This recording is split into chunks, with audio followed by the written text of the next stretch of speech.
Bon, si ça vous va, je vous propose qu'on démarre. Il est 14h04. Bonjour à toutes et tous et bienvenue. On est ravis de vous accueillir pour ce webinaire sur les donuts et sur la théorie des limites planétaires, la théorie des donuts. Donc avant toute chose, juste vous signifier qu'on enregistre le webinaire. Donc si vous ne souhaitez pas être filmé et enregistré, pensez bien à désactiver votre caméra. Et avant toute chose aussi, je me présente, donc Suzy Flamé, je suis chargée de mission à la mission Agenda 21 du département de la Gironde. Et donc moi, je m'occupe plus spécifiquement de la coordination et de l'animation du laboratoire La Base. Donc justement, on va vous présenter rapidement ce que c'est le laboratoire, vous présenter un peu le contexte de pourquoi on fait ce webinaire, dans quel cadre, et voilà. Donc La Base, c'est un laboratoire d'innovation publique territoriale qui accompagne la transformation des services et des politiques publiques en Gironde, puisque donc, ce laboratoire est porté par le département de la Gironde. Et donc, notre prisme, c'est de faire face aux changements globaux. Et donc, pour ça, en fait, on va dire qu'on s'attaque aux enjeux environnementaux, sociaux et démocratiques. Et donc, pour y répondre, on a un peu plusieurs champs d'activité. Déjà, on a un lieu qui est à Bordeaux et à Mériadec, plus spécifiquement. Donc, peut-être que certaines d'entre vous sont déjà venus nous voir. D'ailleurs, ce matin, il y avait une fresque de l'eau, par exemple, à la base. Donc, c'est un lieu qui est modulable, qui permet vraiment la créativité et l'intelligence collective. Et donc, sinon, on a un peu deux champs d'activité. Un premier champ d'activité avec des expérimentations et des accompagnements. Donc, en expérimentation, on en pilote plusieurs. Vous avez peut-être entendu parler, par exemple, de la sécurité sociale de l'alimentation ou du DLC, droit d'interpellation locale et citoyen, puisqu'on agit vraiment sur le volet, on va dire, innovation publique, résilience et participation citoyenne. Et ensuite, on a aussi des accompagnements en interne au travers des différentes directions, mais également en externe au niveau des différents acteurs du territoire. Donc voilà, il y a ce champ-là. Et ensuite, on a aussi le programme d'activité. Donc là, c'est dans ce cadre-là qu'on s'inscrit aujourd'hui, le programme d'activité. Et donc l'objectif, c'est un peu de favoriser la montée en compétences de toutes et tous, puisque ce n'est pas dédié qu'aux agents du département, c'est dédié à tout le monde, comme vous pouvez le voir aujourd'hui. Donc, ce programme d'activité-là, l'idée, c'est de pouvoir comprendre les enjeux environnementaux, sociaux, démocratiques, comprendre pour agir. Ensuite, s'équiper et s'outiller. Donc, on vient un peu tester des outils d'intelligence collective, tester des méthodes, s'acculturer, se former. Et ensuite, on a un troisième volet qu'on appelle s'entraider et se soutenir. Donc là, c'est vraiment dans ce cadre-là qu'on se situe aujourd'hui, justement sur, par exemple, des retours d'expérience pour venir voir ce qui se passe ailleurs et s'inspirer, ou bien s'entraider sur certains sujets. Et donc là, aujourd'hui, on a l'honneur de recevoir la ville de Grenoble et plus spécifiquement Nathalie Lemeur, que je laisserai se présenter juste après, pour la théorie du donut et l'application des limites planétaires à justement un échelon territorial. Voilà. Et donc, on se situe plus spécifiquement dans la semaine de la résilience. Je laisserai Charlotte, ma collègue, le préciser également. Donc, on est ensemble pour 1 heure. On va avoir donc ce petit temps d'introduction, un temps de présentation de Nathalie d'une vingtaine de minutes, 20-25 minutes. Et ensuite, on aura un temps de questions à la fin. Donc, n'hésitez pas à poser toutes vos questions dans le chat. On y répondra et on les traitera à la fin. Charlotte, je te laisse enchaîner sur la semaine de la résilience. Donc, bonjour à tous, moi c'est Charlotte Jacques, je travaille à la mission Agenda 21 du département de la Gironde également, et je suis chargée de mission résilience territoriale. Donc, le webinaire aujourd'hui s'inscrit dans la semaine de la résilience, qui elle-même s'inscrit autour de la Journée nationale de la résilience qui a lieu le 13 octobre. Donc, l'idée de cette semaine, c'est de venir renforcer les capacités individuelles et collectives afin d'anticiper, de s'adapter et de se transformer donc, face aux bouleversements actuels mais aussi futurs. Et donc, le département de la Gironde, il a décidé de proposer durant cette semaine, donc du 9 au 17 octobre, plus de 35 rendez-vous sur le territoire. Donc, comme l'a dit Suzy, on a eu des fresques du climat, de l'eau, des balades thématiques, des expositions, la découverte aussi d'outils d'aide à la décision, donc le tamis de la résilience. Et aujourd'hui, donc, on a ce webinaire. Donc, je vais laisser la parole à Nathalie Lemeur, qui est chargée de projet Donut, Ville de Grenoble 2040, et qui va aborder avec nous la notion de limite planétaire et sa déclinaison à l'échelle locale. Bonjour à toutes et à tous et merci encore à toutes les deux et puis au département de la Gironde pour cette invitation. Comme vous m'avez déjà introduit, donc moi ça fait 2 ans maintenant que je travaille à la ville de Grenoble, spécifiquement sur les applications de la théorie du donut à l'échelle du territoire. Et donc j'ai développé différentes applications et je vous propose de découvrir ça avec moi. Je partage juste une petite présentation.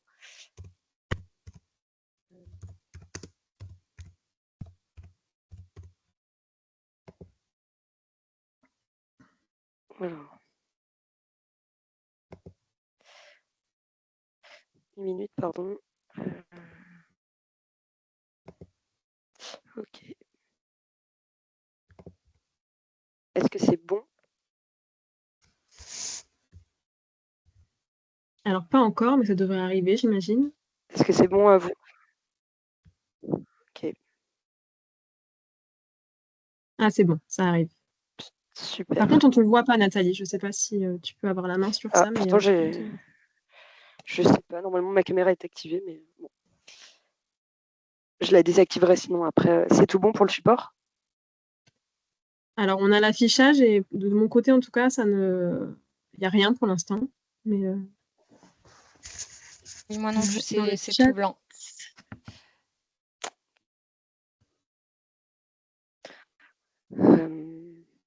Partage mes patrons. est-ce que tu veux qu'on projette ton diapo? Ouais, On va vas-y, attendre j'y peut-être un arrive. petit peu, mais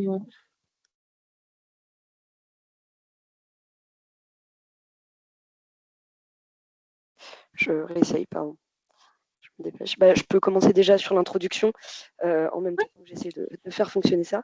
Voilà, ça devrait aller maintenant. Donc, je suis arrivée en septembre 2022 à la ville de Grenoble et en fait, l'année 2022, la ville de Grenoble a été récompensée capitale verte européenne.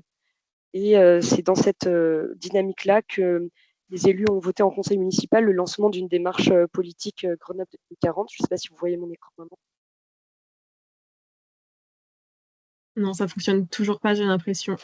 Donc, si Bon, tu je vais veux, vous laisser je vais essayer de partager. Ouais. Merci beaucoup, désolé. Donc, je disais, on votait une délibération pour lancer cette démarche Grenoble 2040 avec la volonté en fait, de pouvoir offrir aux enfants nés en 2022 l'opportunité de fêter leur majorité en 2040 dans un monde écologiquement sûr et socialement juste pour l'humanité. Et donc, merci. Oui. C'est à l'écran. C'est à l'écran. Ouais, parfait. Donc, cette démarche politique, elle a trois gros piliers. Le premier, c'est de faire un lien entre les enjeux environnementaux et les enjeux sociaux et d'essayer de développer une transversalité entre ces différents items. C'est également de réconcilier la raison et les émotions en s'appuyant à la fois sur des connaissances scientifiques, des consensus partagés, mais en laissant aussi une part aux émotions et à cette approche sensible aussi qui nous permet de nous projeter dans le futur ou de questionner le présent.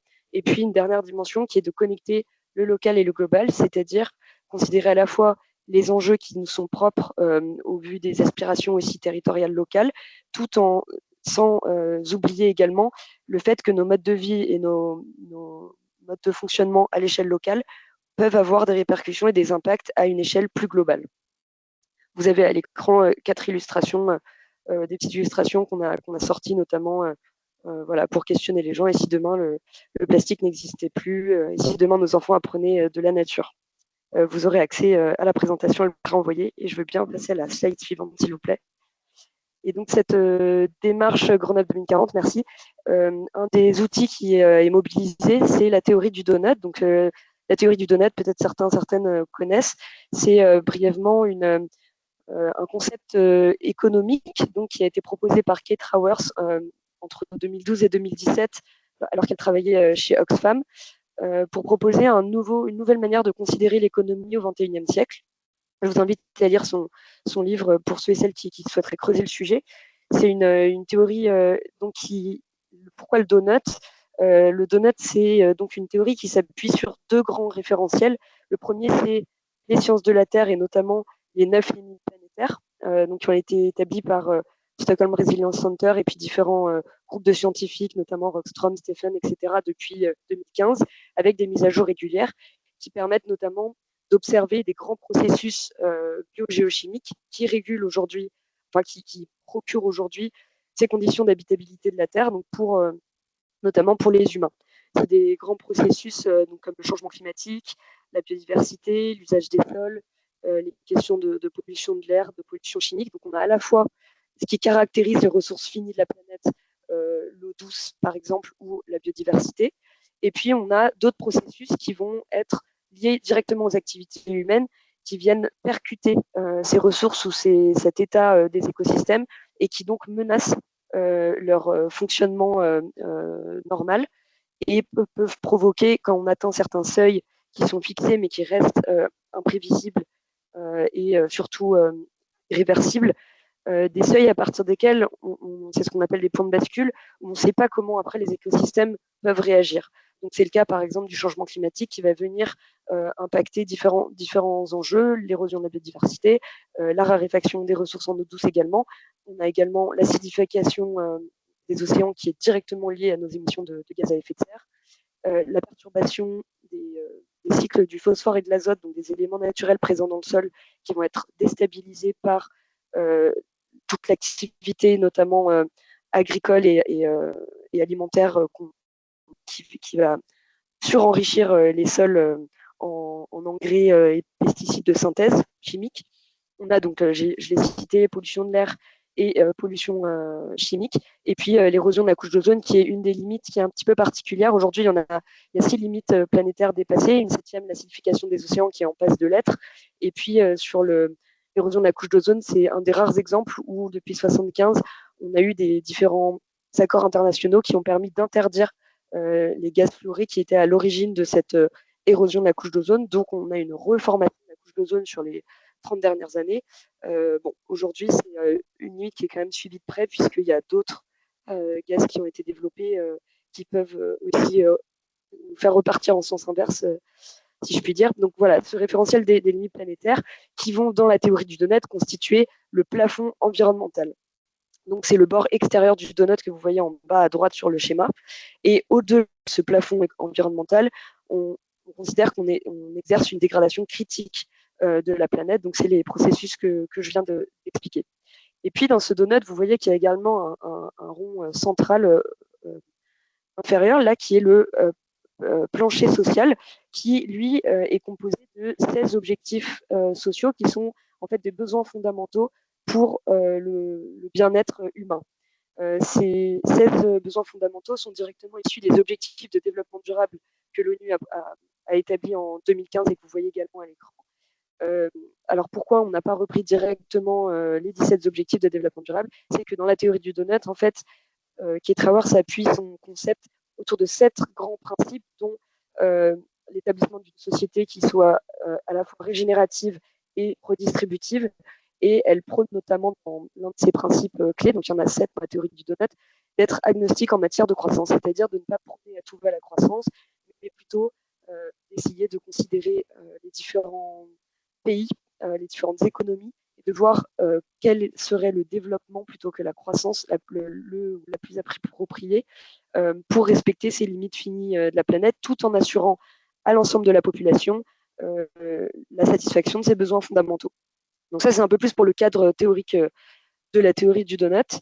Et donc, entre ce que prône Kate dans son ouvrage, c'est de faire entrer nos économies et nos modèles de société entre ce plafond environnemental et ce plancher social, de manière à définir cet espace écologiquement sûr et socialement juste pour l'humanité.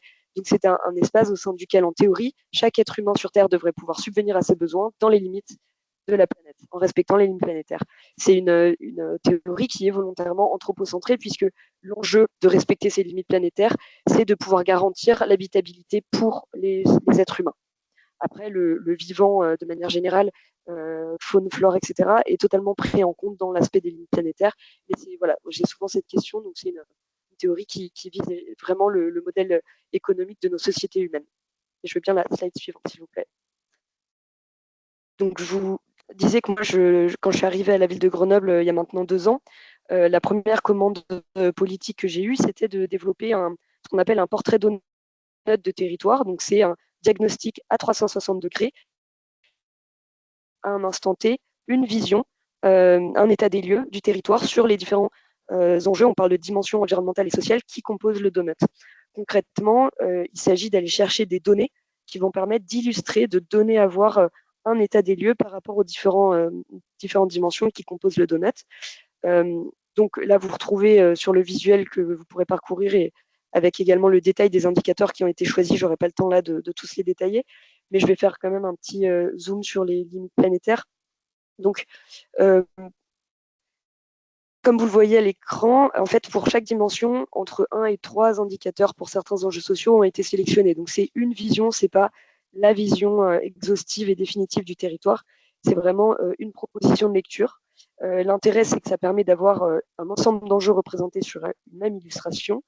Et ce que vous voyez donc en rouge, les rectangles rouge-rose à l'extérieur et à l'intérieur du donut, sont actuellement les dépassements de ces limites planétaires et ou la non-satisfaction des besoins sociaux au sein d'une partie de la population. Et vous avez en pointillé bleu, en fait, la donnée équivalente en moyenne en France, ce qui permet d'avoir en fait le positionnement de la ville de Grenoble par rapport, enfin, ou du territoire grenoblois par rapport à une moyenne nationale, si elle est disponible et si elle est pertinente. Je réaborderai ce sujet juste après. Petit point sur, vous voyez qu'il y a en bas, il y a une dimension qui est grisée, c'est l'érosion de la couche d'ozone. C'est une limite qui est difficile, voire impossible à territorialiser, surtout à l'échelle d'une ville. Grenoble, c'est 18 km², 160 000 habitants à peu près. C'est très, très compliqué. Donc, c'est la limite planétaire que je n'ai pas territorialisée. Cependant, vous voyez que juste à côté, on a l'acidification des océans. Et là, c'est un choix pédagogique de ma part. L'acidification des océans, sans rentrer dans les détails, est liée notamment à la capacité des océans d'être un puits de carbone qui absorbe un tiers de nos émissions de gaz à effet de serre, ce qui permet de limiter en fait le changement climatique. Le problème, c'est que avec toutes les émissions des activités liées aux activités humaines, on a les océans absorbent trop de carbone par rapport à leur capacité à désintégrer ces molécules, ce qui provoque une augmentation de l'acidification des océans et qui empêche les plus petits organismes à l'origine des chaînes alimentaires marines mais également terrestres de se développer correctement. Ici, l'indicateur que j'ai choisi, et vous allez comprendre, le lien logique est quand même lointain, mais c'était une volonté de ma part de montrer que même si on vit à Grenoble et qu'on n'a pas d'océan autour, plutôt des montagnes, nos activités et nos manières de vivre sont quand même responsables de phénomènes plus globaux au niveau planétaire. Donc ici, la donnée qui a été sélectionnée, c'est l'augmentation des températures de l'eau de l'Isère. L'Isère, c'est le fleuve qui traverse la ville et qui est l'affluent le plus froid du Rhône. Le Rhône qui ensuite se déverse dans la mer Méditerranée, qui elle-même est connectée à l'océan Atlantique et au reste des océans mondiaux. Et en fait, il se trouve que lorsque les températures augmentent dans les océans, leur capacité à capter le carbone est complètement altérée. Donc ici, c'était vraiment pour illustrer ça. Encore une fois, c'est parce que le chiffre était assez significatif quand même. Les eaux de l'Isère sont réchauffées de plus d'1 degré en peu d'années et ça impacte aussi d'autres dimensions. Donc voilà, c'était juste un petit point méthodologique sur ça. Et on peut passer sur la slide suivante où je vous propose de zoomer sur successivement 3 limites planétaires. Merci beaucoup. Sur le changement climatique, comme expliqué juste avant, on a sur le bord du donut, donc c'est la petite flèche verte que vous voyez en bas, c'est l'objectif cible pour la ville de Grenoble, pour Grenoble, donc moins 50% des émissions en 2030, ce qui permet en théorie d'atteindre la neutralité carbone en 2050. En 2019, pour ne pas dire aujourd'hui, on est au niveau de la flèche rouge, donc c'est la partie qui dépasse au-dessus du donut. Autrement dit, c'est les émissions de gaz à effet de serre qu'il faudrait réduire si on veut atteindre cette neutralité carbone en 2050. En bleu, tout en haut, vous avez les données France. Alors les données France, effectivement, comparer les émissions à l'échelle d'un pays, à l'échelle d'une ville, ça n'a aucun sens. On n'est pas sur les mêmes densités les mêmes tailles de population et les mêmes territoires. Donc en fait ici, ce qui est une manière de territorialiser cette limite planétaire du changement climatique, c'est de rapporter les émissions d'un territoire géographique déterminé à l'habitant pour ensuite pouvoir, grâce à ce ratio, comparer des territoires qui ne sont pas comparables avec des données brutes. Donc, à prendre avec précaution, évidemment, on en parlera peut-être après. Mais ce qui est intéressant, c'est qu'en termes de lecture qualitative, ici, ça signifie qu'en fait, si les Grenoblois, Grenobloises avaient des modes de vie qui étaient autant émetteurs d'émissions de gaz à effet de serre qu'en moyenne en France, eh bien, on serait au niveau des petits pointillés bleus. Donc, vous voyez qu'il y a quand même un écart assez important. Et ça s'explique de manière très simple par le fait que Grenoble est la ville la plus plate de France. Il y a une mobilité en centre-ville qui est essentiellement piétonne, à vélo. Donc, on a des problèmes de pollution de l'air liés notamment aux microparticules, etc. Mais en termes de gaz à effet de serre, si on prend vraiment la question du CO2, on est moins émetteur qu'en moyenne en France. On peut passer sur la slide suivante, s'il vous plaît. Donc sur la biodiversité, c'est un autre exemple, c'est beaucoup plus facile. Ici, on parle du pourcentage d'espèces d'oiseaux qui est menacé ou quasi menacé de disparition sur le territoire. À ce moment-là, on a les données grenobloises, on est à peu près à 20% en 2019. Les données France, 32%. C'est des pourcentages sur le nombre d'espèces recensées. Donc ici, la comparaison peut se faire même si on est sur des échelles totalement différentes. Encore une fois, l'écosystème naturel montagnard qui avoisinant autour de et joue un grand rôle là-dedans.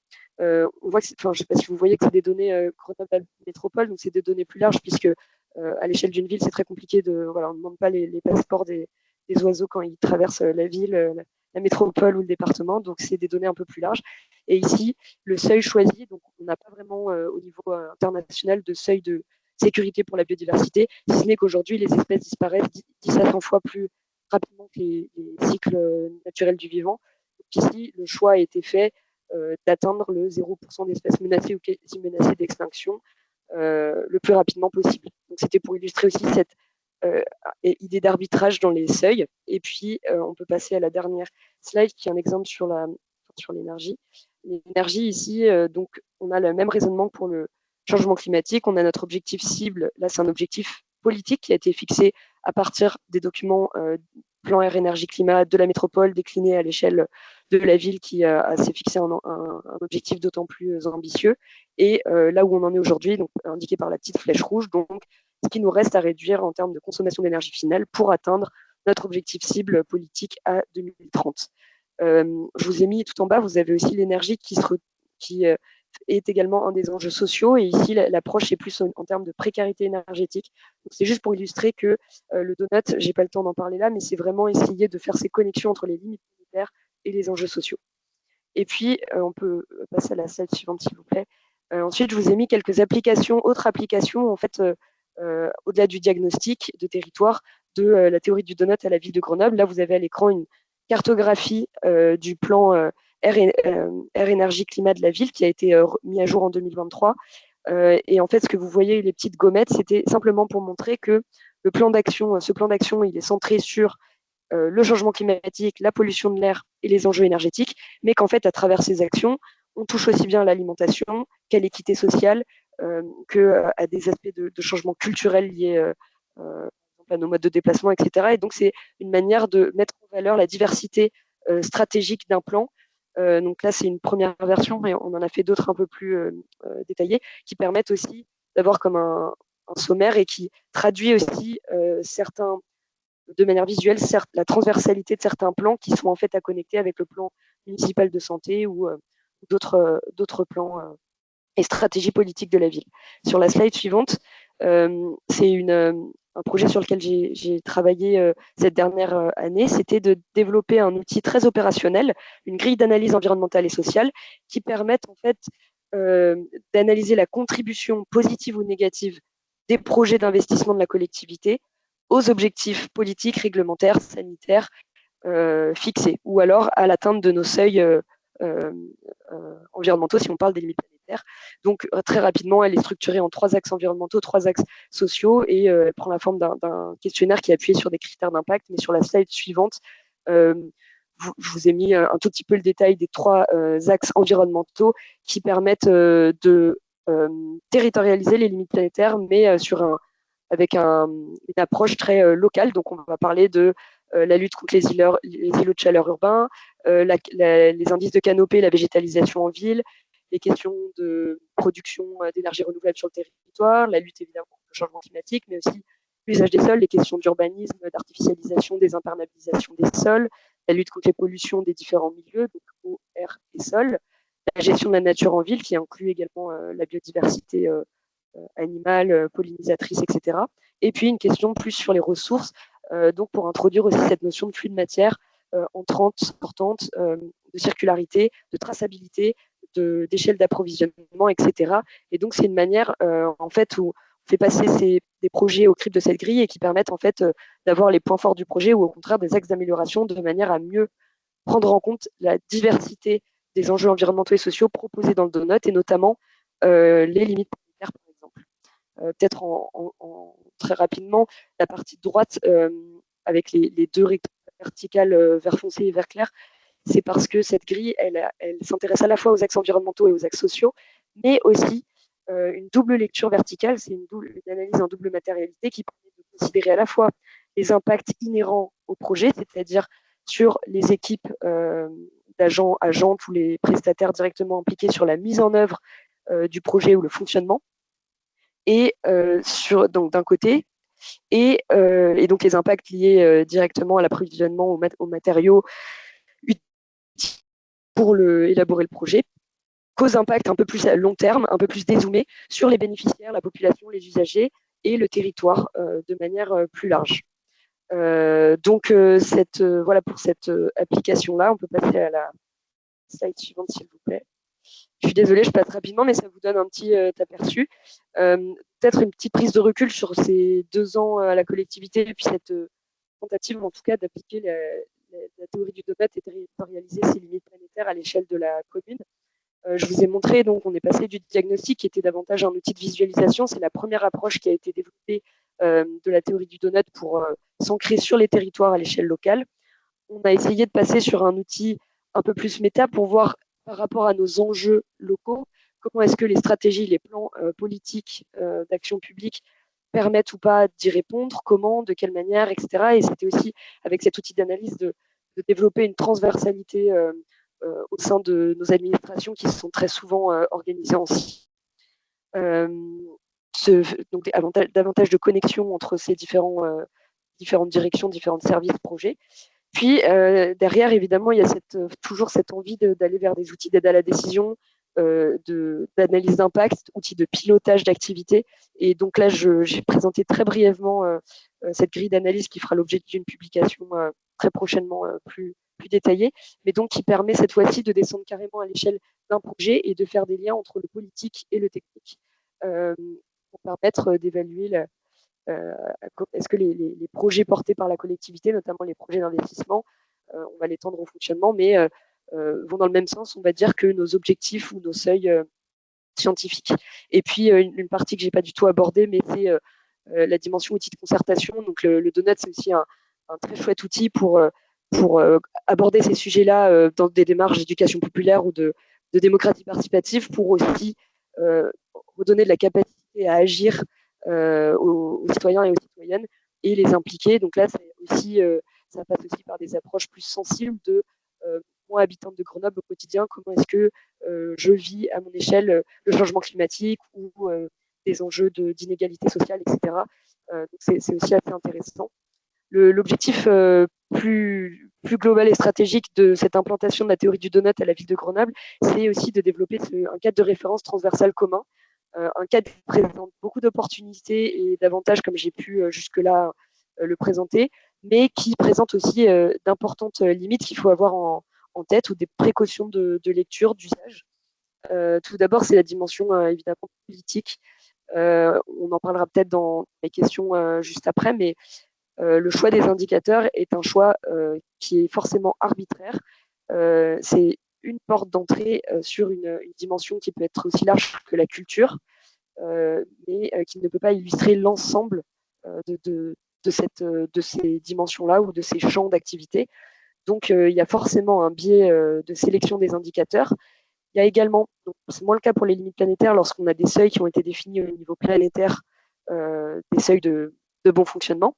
Mais sur les enjeux, par exemple, sociaux, si on traite avec des objectifs politiques, on fait aussi intervenir cette dimension arbitraire d'une ambition ou d'une subjectivité dans la fixation de ces seuils. Donc, on a cette dimension politique qui est assez importante à la fois dans le choix des indicateurs, la fixation des seuils, des objectifs, etc. On a une dimension tout simplement technique.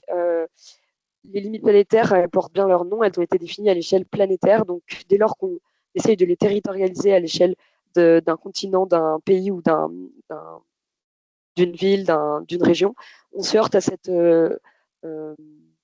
difficulté parfois de n'avoir pas les données tout simplement, données pas disponibles. C'est le cas par exemple pour la charge d'azote et de phosphore qui ont été artificiellement mises dans les sols. Certains, on les a à certaines échelles, mais pas à toutes. Donc cette dimension technique de l'existence des données, la pertinence des données, la fiabilité des données. On a des fois des études internationales, etc., ou des études locales, mais voilà, il faut avoir aussi cette rigueur scientifique qui est propre au référentiel des limites planétaires. Et puis donc la dimension technique d'avoir aussi des données potentiellement qui vont être réactualisées tous les ans, tous les 2 ans, 3 ans, comme les bilans carbone, etc., de manière à pouvoir suivre aussi l'évolution dans le temps et ne pas être que sur des projections à tendance constante ou avec des facteurs, des multiplicateurs ou autres. Et puis cette dimension opérationnelle, un outil, donc c'est une théorie économique, comme j'ai présenté en début de prise de parole, mais donc il existe aujourd'hui une communauté et puis il y a une plateforme notamment Donut Economics Action Lab sur laquelle toutes les personnes qui travaillent avec le donut dans les entreprises, sur les territoires, dans les collectivités, au sein de groupes citoyens, de communautés locales, partagent des outils, des méthodes, des approches. Grenoble fait partie d'une vingtaine de villes qui est maintenant assez engagée sur les applications du donut. Et puis, donc, cette dimension opérationnelle de passer d'un modèle très théorique avec des dimensions qui sont voilà, des planétaires, par exemple. Comment est-ce qu'à l'échelle d'une commune, on peut les rendre tangibles et surtout les traduire et les mettre en lien avec les différents outils de pilotage existants qui sont en cours de développement. On a à Grenoble aussi un collègue qui travaille sur la comptabilité écologique, par exemple. Il pense savoir comment est-ce qu'on arrive à faire du lien avec ces différents outils de manière à ne pas juste superposer différents outils les uns sur les autres. Donc, je suis désolée, c'est très court, mais voilà, pour formation, début novembre, je publierai un rapport d'une 50aine de pages qui explique les 2 ans à la ville de Grenoble et qui part avec un certain partage de méthodologie pour inviter aussi d'autres territoires ou d'autres organisations à se lancer dans cette aventure pour moi. Voilà, c'est tout pour moi pour laisser du temps aux questions. Et merci à vous pour votre écoute. Merci Nathalie. Du coup, on a plusieurs questions. Notamment, ça revient sur la méthodologie. Donc, on va un petit peu faire un teaser de ton rapport. On a des questions sur la méthodologie du diagnostic, donc notamment combien de temps ça a pris et sur quelles données ça a été utilisé. Donc, on l'a vu par exemple pour la donnée changement climatique, c'était des données INSEE. Mais voilà, il y avait des questions sur quelles données ont été utilisées. Est-ce que c'était des données plutôt d'enquête ou des données officielles voilà. Ouais, merci beaucoup. Alors pour la temporalité, c'est un petit peu particulier parce que de manière globale, les villes mettent entre, je dirais, 1 an et demi pour récolter l'ensemble de ces données, etc. Il y a tout un travail en amont de la récolte de données qui est la sélection des indicateurs et qui en fait peut paraître simple quand on prend le changement climatique, où on va avoir la quantité d'émissions de gaz à effet de serre, mais dès qu'on va parler d'éducation, de santé, d'alimentation, mais aussi même de flux de matière, ça pose vraiment des questions de choix en fait sur quelle est la focale sur laquelle on veut mettre l'accent. Je travaille actuellement sur une deuxième version du portrait qui s'appuie davantage qui resserre un peu l'analyse sur les compétences politiques et administratives de la ville, justement de manière à pouvoir passer sur derrière une mise en action plus accessible pour nous en tant que commune et non métropole. Donc sur certains enjeux comme la mobilité, on a la main. Donc pour répondre sur la temporalité, il faut compter à peu près 1 an et demi. Après, aujourd'hui, il y a de plus en plus de publications, et là, il y a notamment au courant du mois de novembre également un document qui va être partagé par l'équipe de K-Trawers sur justement le choix et une proposition de base de données d'indicateurs que vous pouvez ensuite potentiellement trouver aussi, vous, à votre échelle géographique. Et cela dit, donc moi, c'est un peu particulier. J'ai mis 4 mois seulement à faire ce diagnostic parce qu'en fait, j'ai monté ce projet d'accompagnement des collectivités à partir de la théorie du donut, donc une méthodologie adaptée aux collectivités françaises, 1 an avant d'intégrer la ville de Grenoble. Donc, j'avais déjà constitué des tableurs avec des idées d'indicateurs que je voulais aller chercher pour en perspective de développer le portrait donut d'un territoire. Quand la ville de Grenoble m'a recruté, la volonté, c'était de pouvoir publier ce diagnostic dans le rapport de développement durable 2022, qui est sorti début 2023, fin début 2022. Et donc, j'ai eu un temps très, très court, mais et en plus en travaillant plutôt seule en chambre à partir d'une dizaine d'entretiens réalisés avec des services et des personnes clés sur leur sujet. Mais du coup, c'est un peu l'exception, on va dire. Donc, il faut plutôt compter un an à partir du moment où on enclenche le processus. Et en termes de données, c'est une très bonne question, merci. Sur ce premier portrait, l'idée, c'était vraiment de voir est-ce que la théorie du donut pouvait avoir un intérêt ou pas pour accompagner les politiques de transition de la collectivité. Donc, il n'y a pas un effort, et vous avez vu les délais dans lesquels j'ai réalisé ce travail, il n'y a pas eu un effort prononcé sur le type et la nature d'indicateurs sélectionnés. Donc, en fait, ça a été vraiment les données et intelligibles facilement au sein de la collectivité, mais aussi en externe au niveau des parties prenantes du territoire. Donc, on a beaucoup de données qui vont venir des observatoires locaux, notamment qualité de l'air. Donc, c'est Atmo, ALEC, nous, c'est des organismes qui mesurent la qualité de l'air. On a aussi l'observatoire du plan climat-air-énergie, donc au niveau métropolitain, un certain nombre de données qui viennent de la gestion de la ressource en eau, par exemple. C'est des données sur les différentes organisations qui travaillent sur l'eau. On a aussi des données, donc comme on l'a dit, INSEE, notamment là sur le social. On a quelques données qui sont produites par les services de la ville, par exemple l'indice de canopée. Sur l'artificialisation des sols, on a aussi des données qui proviennent de l'agence d'urbanisme du territoire qui produit énormément de données. On a des données aussi sur le social qui proviennent de la CAF, du centre communal social d'action sociale. En fait, c'est plein de sources, mais on essaye au maximum d'avoir des sources qui sont relativement fiables. Donc, on a aussi des données du ministère de la Transition écologique et la cohésion des territoires au niveau mondial. Et après, pour par exemple la pollution chimique, c'est des bases de données étatiques, mais donc Basel, etc., qui regardent les sites sols pollués. Donc, c'est des bases de données très spécifiques. On a l'UICN pour tout ce qui est la biodiversité, la LPO, par exemple, les travaux de la LPO ICR, donc sur le département. Donc voilà, c'est des sources assez larges, mais qu'on essaye au maximum d'avoir fiables. Et pour l'instant, on n'est pas allé vraiment sur des données d'enquête, mais c'est une vraie question. Et il y a d'autres territoires qui ont fait ce choix, notamment sur les enjeux sociaux, de réaliser des enquêtes, des baromètres de bien-être, etc., pour mesurer aussi, avec une dimension plus qualitative et sensible, l'opinion des habitants et habitantes. Ok, merci. Après, on avait une question aussi sur l'outil qui a été utilisé pour le diagnostic et est-ce que c'est un outil qui est reproductible et diffusable, notamment pour d'autres collectivités? J'aimerais bien répondre par la positive, mais aujourd'hui, il n'existe pas de générateur de donuts. Vous en trouverez en ligne. Je pourrais partager les liens si vous le souhaitez. Mais aujourd'hui, donc là, ça s'est fait de A à Z à la main. En fait, ce qui se passe avec les indicateurs, vous l'avez vu, on a des indicateurs qui sont en unités comme les tonnes équivalentes de CO2, d'autres qui sont des pourcentages d'espèces ou des pourcentages de taux de satisfaction. Donc après, il faut réaliser cette mise à l'échelle de manière à pouvoir poser sur un même visuel les différents indicateurs en ayant quand même un minimum de cohérence dans les échelles de représentation de dépassement ou de privation. Donc il n'existe pas de donut qui génère directement ce visuel. Moi, j'ai principalement travaillé sur des tableurs Excel avec des ensembles d'indicateurs. Et puis ensuite, la partie graphique, là, c'était un peu particulier avec les délais, donc c'est moi qui l'ai réalisé sur un outil libre, Inkscape, qui est l'équivalent d'Illustrator. Mais sinon, dans les autres collectivités, il y a évidemment des graphistes à l'appui. C'est un vrai sujet dans l'univers Donut de pouvoir avoir un outil qui génère automatiquement des visuels. Il y a les villes de Bruxelles, de Nanaimo au Canada et puis Glasgow, par exemple, qui, elles, ont des visualisations qui sont interactives, donc qui font appel à différents outils. Mais du coup, pour l'instant, il n'y a pas.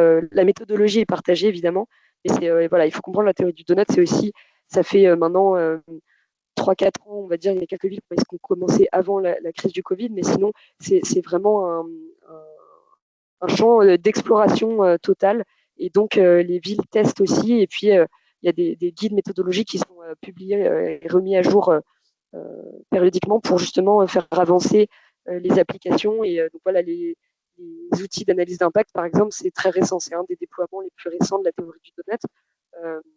Donc, voilà. Mais en tout cas, dès qu'il y a un outil, il faut savoir que tous les supports, les méthodos sont en open source, donc tout est diffusé gratuitement. Maintenant, la majorité des supports sont traduits dans plein de langues français, donc ça facilite quand même beaucoup l'appropriation. Voilà ce que je peux dire. Merci. Oui, Nathalie, est-ce que tu veux dire autre chose? Ouais, non, c'est juste, j'ai vu passer, je crois, une question sur la suite. Est-ce que ce portrait, ce diagnostic, il a tendance, vocation à être réactualisé? Alors, dans l'idéal, oui, ça pourrait être de le faire tous les ans ou tous les 2 ans selon le rythme d'actualisation des données. Par exemple, nous, le budget carbone, c'est tous les 2-3 ans maintenant. Donc, on sait que cette actualisation-là. Sur d'autres données, on a les données annuelles produites par les services ou par d'autres acteurs, actrices du territoire.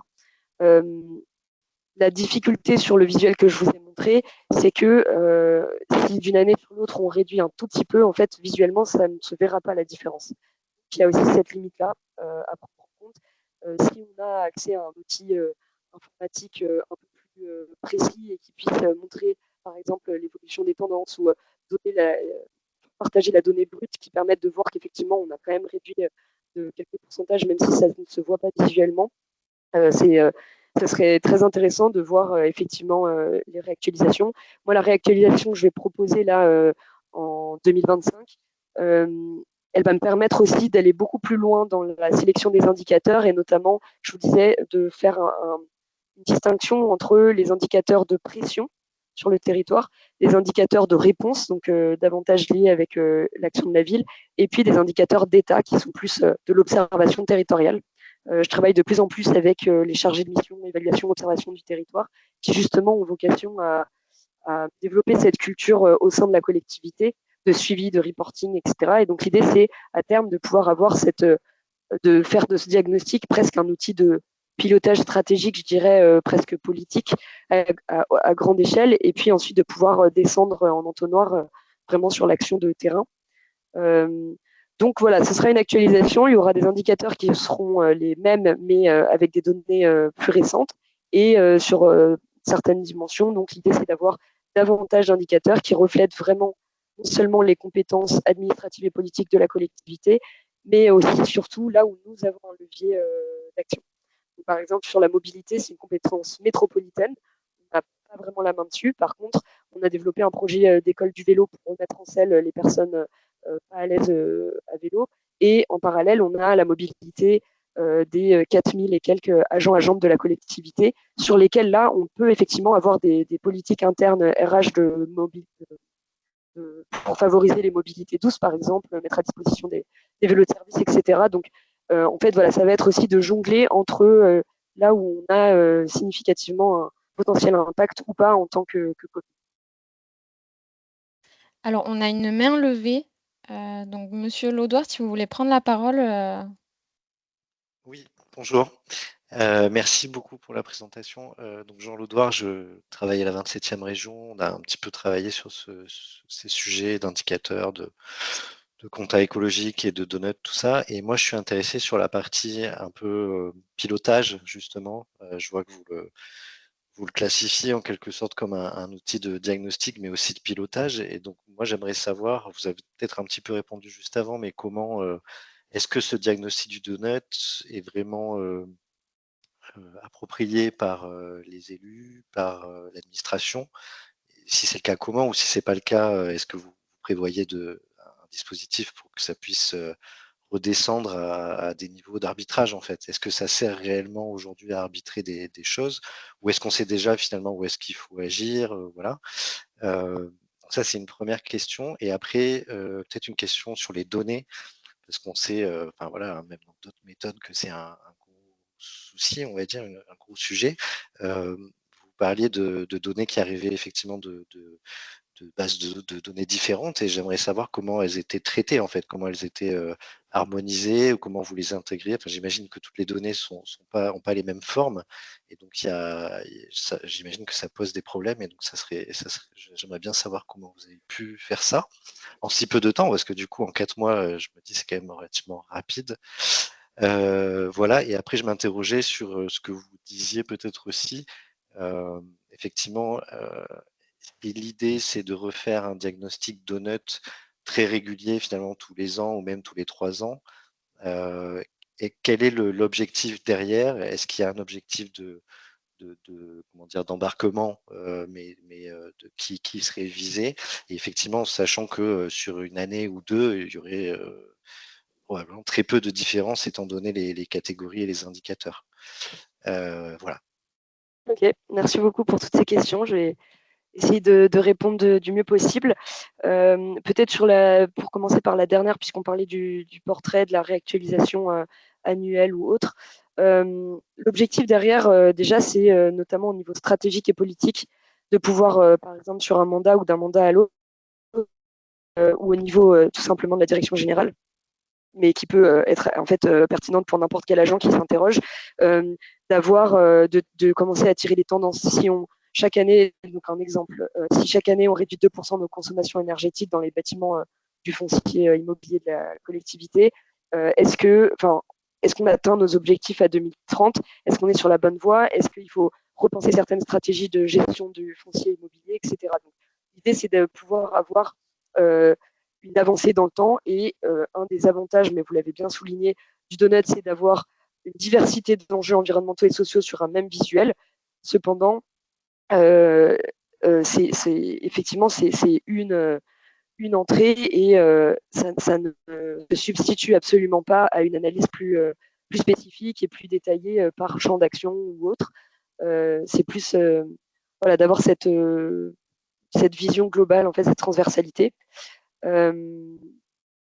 Ensuite, et potentiellement, voilà, de pouvoir faire converger différentes stratégies territoriales de manière à réellement atteindre ces seuils ou ces cibles.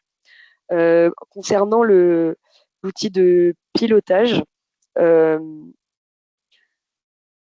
fait, cette entrée donut est intéressante parce qu'elle permet d'intégrer l'ensemble des actions, des projets portés par une collectivité, dans le sens où elle est transversale. Donc, qu'on soit dans les enjeux sociaux, environnementaux, on va retrouver, et souvent multidimensionnel, un avantage à l'utiliser au niveau des projets. Moi, quand je suis arrivée, c'était une commande politique. Donc, on était vraiment sur l'appropriation par les élus de ce diagnostic et de ces enjeux-là. Ça a fonctionné, puisque ensuite ils ont souhaité poursuivre avec d'autres applications, et dans les applications qui ont suivi, il y a eu notamment des ateliers avec par exemple des ateliers avec des jardiniers pour voir comment eux ils vivent au quotidien ces différents enjeux à travers leur métier, dans une logique de bifurcation et de repenser les métiers de demain aussi, qui sont notamment ceux sur le terrain, qui vont être les premiers impactés par tous ces changements globaux. Mais aussi avec des citoyens. Et au niveau des services, c'est davantage l'application, donc l'analyse des stratégies et cette fameuse grille d'analyse environnementale et sociale, qui à ce moment-là permet tout à fait, comme vous l'avez déjà dit, d'embarquer aussi des chefs de projet, des directions, en mêlant les différents services impliqués, donc thématiques, et puis on va dire de mise en œuvre du projet, de maîtrise d'ouvrage, d'œuvre, etc., de manière à ce qu'eux-mêmes s'emparent de ce cadre de référence comme un outil presque de conception de projet ou de case à cocher. Donc en fait, pour parler plus spécifiquement de ce pilotage et de l'enjeu d'embarquer l'ensemble des agences, qui était puissant avec cette grille, c'est que je suis partie des objectifs politiques de la ville, donc qui sont partagés par les élus, qui sont repris dans les stratégies et grands plans directeurs de la collectivité, pour descendre sur un questionnement au niveau des projets, donc où là on est vraiment sur une dimension très technique. Est-ce que le projet va permettre de diminuer les émissions de tant de pourcents, etc. Pour ensuite en produire des donuts de projets synthèse, on va dire, qui ont été soumis et proposés aux élus en aide à la décision lors des arbitrages budgétaires du plan pluriannuel d'investissement. Donc en fait, on part du politique, on descend au niveau technique et on remonte au politique en phase d'arbitrage. Donc c'est très ambitieux et très beau sur le papier. Dans la réalité, cette année. Donc, c'était une expérimentation. C'est la direction finance et contrôle de gestion qui m'a sollicité pour développer un outil comme ça. C'est très intéressant. Les services s'en sont très bien emparés. La grille telle qu'elle a été conçue, idem au niveau politique. Après, sur la prise de décision réellement politique et budgétaire, c'était un peu plus compliqué. Le processus n'a pas été forcément assez bien pensé et mené à bout. Donc, effectivement, je ne vais pas dire que ça a tout révolutionné. Donc, au niveau des projets, c'est intéressant, ça fait ressortir des zones aveugles ou autres. C'est vrai que sur le diagnostic de territoire, quand vous me parliez de réactualisation, les services et les élus ont déjà en tête ces enjeux de pollution de l'air, de mobilité, d'inégalité socio-économique à Grenoble. Simplement, ça fait une synthèse visuelle et c'est une manière aussi de connecter tout ce que fait, en fait, propose la ville, ou de tous ces enjeux, en fait, où si on touche à un enjeu, ça fait bouger plein de variables. Donc, c'est aussi cet enjeu de développer une culture de la transversalité, de la résilience qui prenne vraiment en compte l'ensemble de tous ces enjeux et pas par silo ou par domaine. Et enfin, pour l'harmonisation, je vois que le temps tourne et puis là, on est vraiment sur du très technique. Mais ce que je disais, effectivement, on a des données qui vont avoir des unités différentes et pour ne pas mélanger des choux et des patates, en fait, grâce au seuil et aux objectifs, on peut calculer des taux. Donc, convertir toutes les données en base 100. Et à ce moment-là, on a la possibilité de réaliser ce visuel. Je pourrais rentrer plus dans les détails parce que sur le social, par exemple, il y a deux logiques en parallèle. Mais voilà, l'idée, grosso modo, c'est de passer d'une donnée brute en unité à des taux. Et ça ne peut se faire que si vous avez un seuil ou un objectif. Et c'est là où il y a une autre complexité que j'ai rapidement abordée. Pour les enjeux environnementaux, on sait aujourd'hui combien on émet. La neutralité carbone visée à 2050. Donc, on peut savoir à combien on est de combien on dépasse en fait, par rapport à ce qu'on vise. Par contre, sur des enjeux sociaux, c'est très compliqué aujourd'hui parce que sur plein d'enjeux, que ce soit au niveau national, local, l'échelle que vous voulez, sur plein de dimensions, on n'a pas d'objectifs politiques. Par exemple, le nombre de personnes qui vivent à la rue, aujourd'hui, c'est difficile de dire on accepte qu'il y ait une part de la population. L'idéal serait qu'il n'y en ait pas. Donc, les choix que j'ai faits, moi, sur le social, c'est d'être soit à 100% de satisfaction, soit à 0% de privation. C'est un choix méthodologique pour éviter de biaiser et de faire moi-même ou avec un petit groupe de personnes ces choix qui sont hautement politiques et qui, selon moi, doivent être discutés avec la population et l'ensemble des parties prenantes d'un territoire ou d'une organisation. J'espère que ça répond un peu à vos questions. Merci beaucoup.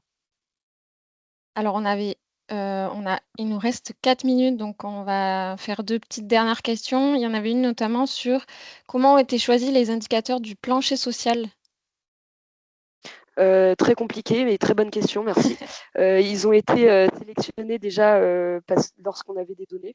On s'est rendu compte aussi qu'il y avait beaucoup de services qui ne sont pas en mesure de fournir des données. Je pense par exemple à la direction éducation jeunesse où on a un certain nombre de données sociodémographiques, mais si on veut passer sur des données davantage d'observation du territoire, il y en a peu. Donc là, par exemple, si je garde l'exemple de l'éducation, j'ai 3 indicateurs. Il y en a un, c'est le nombre de places en crèche par rapport au nombre d'enfants en âge d'aller en crèche, donc la couverture pour la petite enfance. C'est la part d'enfants qui participent à des activités périscolaires du soir et les résultats au brevet des collèges. Encore une fois, j'ai pas mis par exemple le baccalauréat parce que on est vraiment, ça reflète, c'est au niveau régional, donc les données sont, on a très peu en tant que collectivité, on a très peu de mains là-dessus, alors que le brevet, c'est le premier diplôme qui suit les classes élémentaires qui sont, elles, où on a du personnel agente ville qui travaille là-bas. Après, il y a par exemple, sur la culture, on aurait pu choisir plein d'indicateurs différents. J'avais pas beaucoup de données. Et là, c'est la fréquentation des bibliothèques. Donc, la fréquentation des bibliothèques, c'est intéressant, mais la culture ne se résume clairement pas ni aux bibliothèques ni aux livres. Donc voilà, c'est une proposition, mais c'est pas du tout absolu. Donc je dirais que là, c'est vraiment un entonnoir de quelles seraient les données idéales dont on voudrait disposer, est-ce qu'elles sont disponibles, à quelle échelle, est-ce qu'elles peuvent être comparées avec d'autres territoires.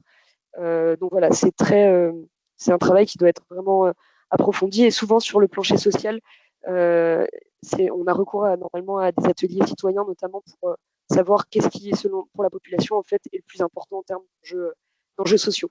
Là où on n'a pas de problème sur les enjeux environnementaux qui découlent un peu de ces limites planétaires. Ok. Donc la dernière question, c'était est-ce que ça va être transposé à la métropole? Ouais, merci pour la question. Alors, il se trouve que quand j'ai commencé, moi, à travailler à la ville de Grenoble, la métropole travaillait aussi sur cet enjeu, notamment de la territorialisation des limites planétaires avec l'eau et les sols, si je ne dis pas de bêtises.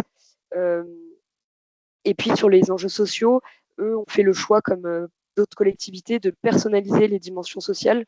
Moi, je m'en suis tenue à la théorie initiale, mais ils se sont appuyés sur une enquête justement des indicateurs de bien-être qui ont été développés en partenariat avec l'école de commerce de la ville, qui a fait une énorme enquête IBES en 2018 sur le territoire de perception d'état, etc. Et donc, ils se sont appuyés sur ces indicateurs-là pour construire leur diagnostic.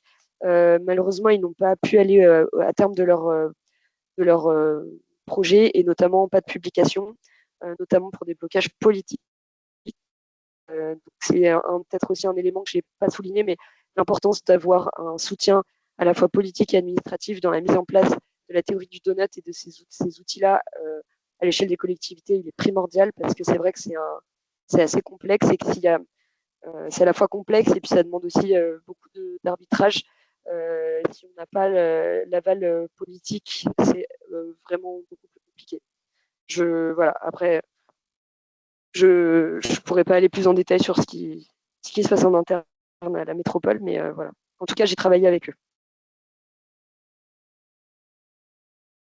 Merci beaucoup Nathalie pour tous ces éléments. Alors on n'a pas répondu à toutes les questions malheureusement, mais on arrive au bout du temps imparti. Donc ce qu'on peut proposer, c'est peut-être qu'ils te contactent si besoin de plus d'infos. Je ne sais pas si tu es d'accord, mais tu avais laissé ton mail sur le diaporama, donc Ouais. j'imagine que c'est OK. Voilà. Tout à fait, Donc n'hésitez merci pas. beaucoup à toutes et tous. On va vous envoyer quand même un petit mail avec le replay si jamais vous voulez transmettre à des collègues ou voilà. Et on va aussi vous envoyer toutes les ressources, notamment le diaporama et d'autres ressources supplémentaires. Voilà, on verra ça avec Nathalie, mais on va vous envoyer plein de ressources. En tout cas, merci beaucoup à tout le monde. Merci Nathalie, merci à Charlotte et merci à tout le monde. Très bonne Merci à vous pour journée. l'invitation Merci. et bonne semaine de la résilience. Au revoir. Merci. Merci beaucoup. Au revoir.